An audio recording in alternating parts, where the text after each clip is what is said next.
So we tried this new event down at the public library called Pop-Up Theology, and John Van Sloten came in and talked about one of his books, this idea of faith in work that he wrote about in the book Every Job a Parable.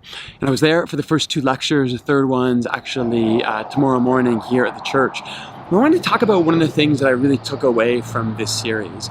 We're down at the library, we're looking at this incredibly beautiful structure that's been built by the city, this sort of center focal gathering point for all of the community to come together. It's really beautiful. I'm down there regularly, and the first time I was down there, I was just struck by the diversity of people who were there.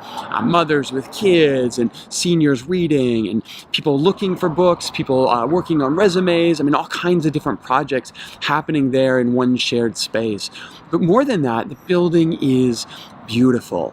And this is one of the things that I think is really important when it comes to our Christian interaction with work, is that we do things in the world, we create. God creates a world where there are humans who create more humans and trees who create more trees, and creativity is built into the fabric of what it means to exist.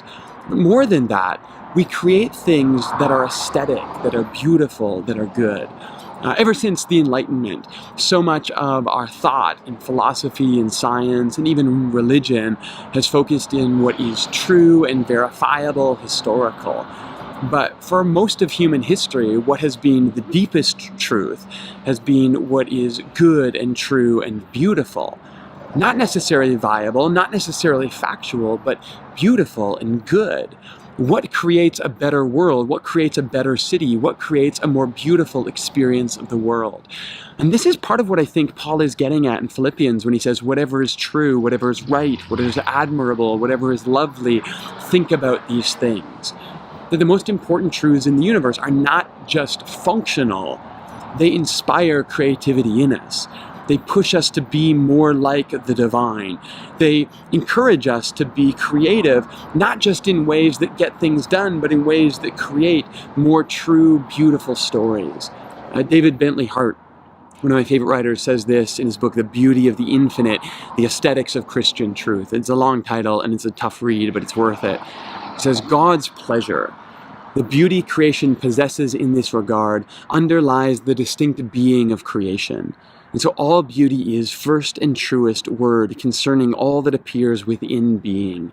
Beauty is the showing of what is. God looked upon what God had wrought and saw that it was good.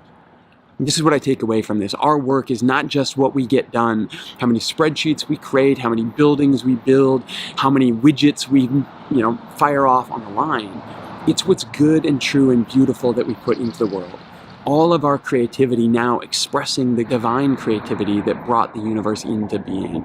And so hopefully this week, as you create, as you work, as you go about your job, you're able to see not just what you accomplish, but what you create and give back to the world around you.